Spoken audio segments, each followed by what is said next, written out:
Welcome to the B2B Brand180 Podcast, where we cut through the noise and talk about branding and marketing strategies that actually move businesses forward.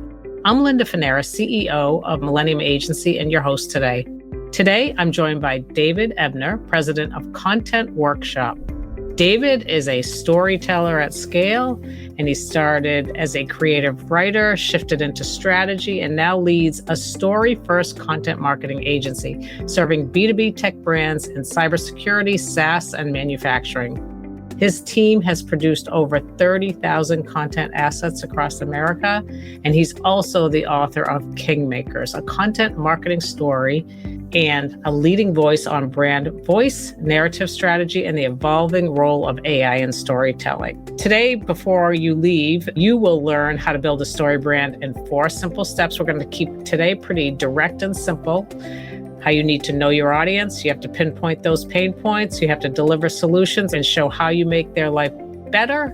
Why clarity around your ICP or your ideal customer profile is the backbone of great storytelling.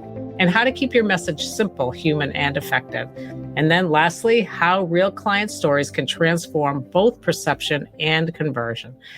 David, thank you for coming on today. Looking forward to covering this conversation. What do you think the biggest mistake companies make when telling their brand story, and how do you fix it? Yeah, thanks for having me, Linda. I get asked that question a lot, as you can probably imagine, right? I think the first mistake that a lot of brands make is that they focus their brand storytelling on the founder's story, or maybe even later, just the story of the company itself, right? We focus on like why we went to market, our unique differentiators, which is great. All that stuff is important.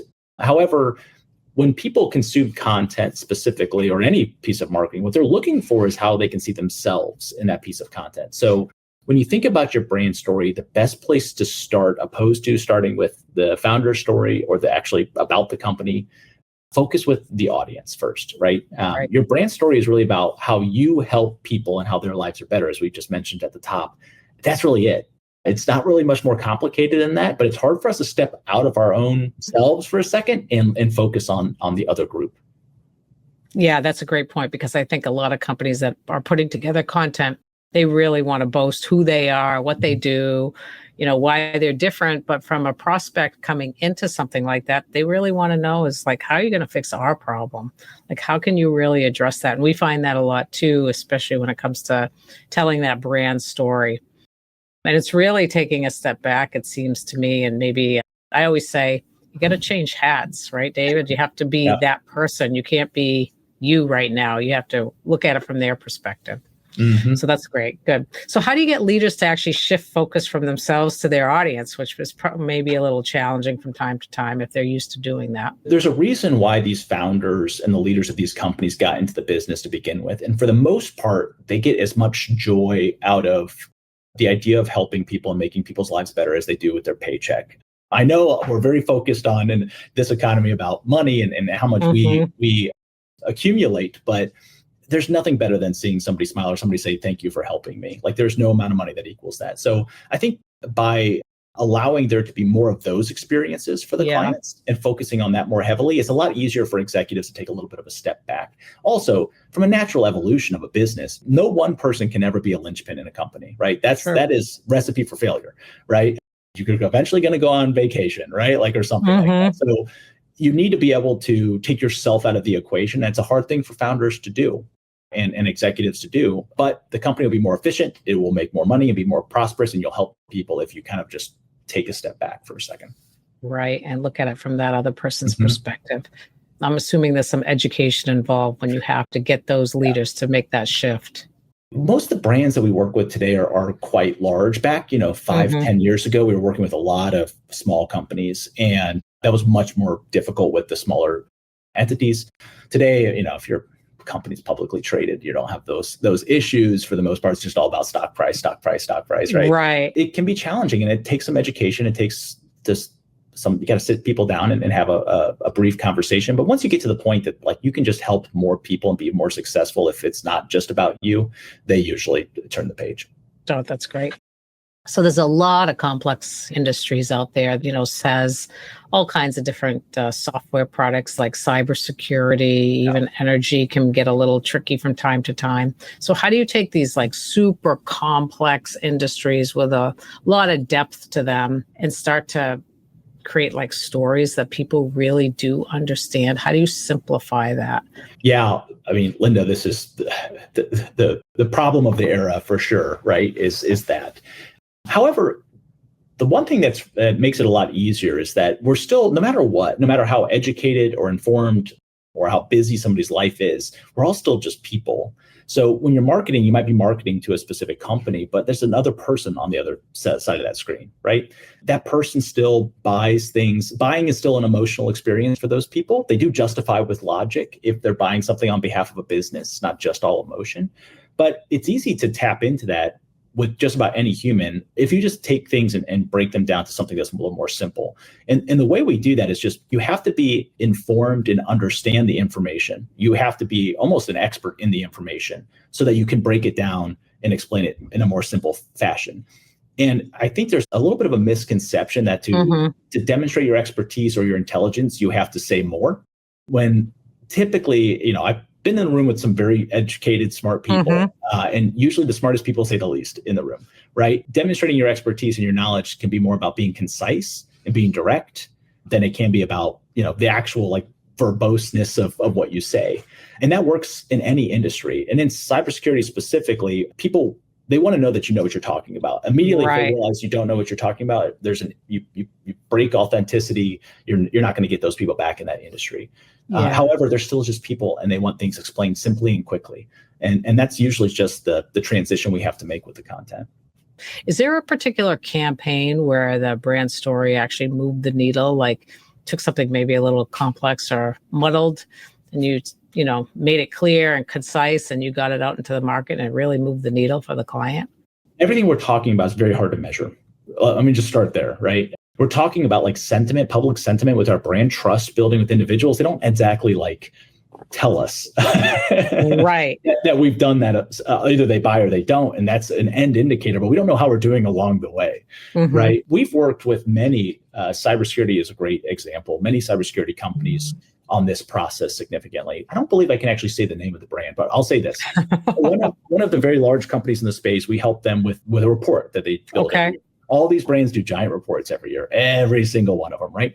What we've done with them is help turn and essentially atomize those reports. And that's really just taking the big thing and breaking it down into a bunch of small pieces that are easier to digest, right? Okay, yep. That process, by the way, fantastic content strategy. You can build something big, do a data report, spend a lot of time and energy into it, and then just break it up into a bunch of pieces that lead into it. Okay. Not advertisements as much as like give away information, say, hey, if you want to know more, here you go, right? Go back to the report. That allows us to take something complex and important. Obviously, we want to make it concise and break it down, right? Yeah. And lead people to it. Yeah. And you can use teaser copy or whatever the case may be to build something like that. No, that's super helpful. I can see, and I agree with you. I mean, sometimes it can be really hard to see how something moves the needle, and unless it's like a truly like integrated process where you've honed in on something that, wow, this is really it. And then you make sure that every touch point really hits on that. That can help move the needle for sure. So there's a lot going on with AI, especially in the marketing space and content writing. How do you see it reshaping the content creation and storytelling, especially in the B2B space? Are you finding it challenging? Do you think it's just a tool? Any feedback on that? Any thoughts? Yes to all of the above, right? Like it is challenging. It is just a tool, but it's changing perception faster than it's changing reality, essentially. Yeah. There's a perception that this tool is a replacement, certainly for a lot of creativity, a lot of human labor, particularly on the marketing side. It's being seen as that. And then the actual application of it as a replacement isn't going so well for a lot of brands. Just from clients that we've worked with, I've heard that. However, it doesn't mean it has to go that way. It doesn't have to, right? I think of AI as an implement, as a tool, right? AI can help you do a lot of things at scale. However, it doesn't mean that everything's going to be of high quality. In fact, a lot of base AI content is of very poor quality, or I would consider poor quality. But it allows us to have a lot more to look at and a lot more to assess. So like, let's think about this. If as a brand, if you're producing 10 high quality pieces a month, let's say, right, AI could help you produce 100 pieces, but it doesn't mean all 100 are going to meet the same quality. Absolutely not. In fact, if you try to do that at the same scale, it's likely that it's going to be much poorer quality and hurt brand trust. However, it allows you to have more options to choose from, right? It allows you to pick the winners earlier on and spend more time and energy, opposed to spending a lot of your time collecting data and thinking, well, what should we write about? Like, what are the important topics? What's out there right now? And doing all that research. AI can help you with a lot of that part. And then you can start focusing on the more important topics and spending more time. So maybe you still only produce 10 items, but they're of higher quality. Or you can produce maybe 15 items of the equal quality. But this idea, I like to think of it as a funnel, right? Like a funnel, the more you put in the top, the more that has the potential to come out the bottom. And with AI, we can put a lot in the top, right? It's not a hallway though. It doesn't mean the top comes out the bottom. And I think that's a major mistake that a lot of people are making. It's probably eroding some brand trust, but it doesn't mean you can't do more. You can do more. Just, have your quality metrics in place. Exactly. No, that's fantastic. I mean, I think it's good for ideation and things like that, just to get that brain going, looking at things from different perspectives. It's super helpful. So, David, I have a couple of rapid fire questions I'd love to ask you. I think you could help the audience get a couple more insights, pieces of information about content strategy and writing. But I'll start out with, how do you keep brand voice consistent across thousands of content pieces? Yeah, you need some consistent editing process and QA, certainly. Having one person really be the owner of brand voice is important. And actually, honestly, AI is not bad at that either. You can you can feed AI the information on what brand voice is for your brand and have it check content according to it. It's actually quite good at that. So use AI for that. That's great. Awesome. Oh, that's great. So I know we chatted a little bit about this, but if you could give a CEO some advice who actually overcomplicates their story and they tell you, everything under the sun about why they're different or unique, what advice would you give a CEO? Ooh, that's tough, right? First advice I would give is give me a call and I'll talk. Yeah, right. We'll help you. It's a nuanced conversation that really has to happen at a human level. Everything else is going to seem like it's just boilerplate.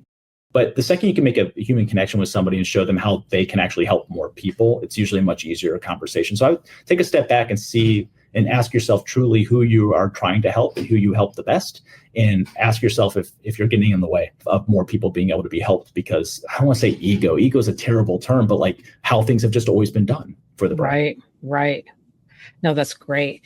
And actually, let's go to the Kingmakers. We chatted a little bit about that earlier. But so what is the one lesson every B2B leader, CMO should actually take away from this? Which is interesting because Kingmakers is still a little autobiographical for those that have read it. It talks about me and my story, only to give context to the greater story as to why I would listen to you. Right. Humility and hubris certainly are two things that come to mind. This idea of stepping outside of yourself that we've talked about quite a bit on this recording today is putting on that other hat. Think about like what you actually bring to marketing to the world and what you want to be known for and how many people you want to actually help. You can do that on any level of a marketing team. You don't have to be the CEO of the company. You don't have to be the CMO. You can be, the specialist that's just starting out. But like the idea that you are doing this job to help people, reframe how you think about every piece of content and marketing that you put out the door, and probably give you a bit of a sharper eye on how to build trust with your audience. So I would say take a step back, put that secondary hat on and ask yourself, how can I help? No, that's great. That's great advice. So David, thank you for joining me here today. I would love for you to share how our audience can connect with you, or at least through your agency. So I'll let you take it from here. Great. Yeah. And thanks for having me, Linda. This has been fantastic. Absolutely. You can get a hold of me a lot of different ways. You go on LinkedIn and find me, David J. Ebner. If you throw the J in there, I'm really easy to find. There's other David Ebners out there, believe it or not, and they're quite popular. So David J. Ebner on LinkedIn. You can go to our website, contentworkshop.com, and there's a little chat pane in the bottom right corner that's got my head. You'll see my head there. That's actually coming to my phone. Like all those chats come to my phone. So if you want to talk to me directly, you can just go on there and start talking. I have a saying that my friendship is free. right? So whether you are in the market for buying services, that's great if you are, but if not, that's okay. Just reach out to me. I'm happy to provide any advice I can. Thank you so much. So I just want to thank our audience for listening in today to the B2B Brand 180 podcast. And if you have enjoyed today's conversation, please hit like, share, or subscribe. You can connect with me at mill.agency or lindafanaras.com, and feel free to reach out to me on LinkedIn. Thank you for listening in today.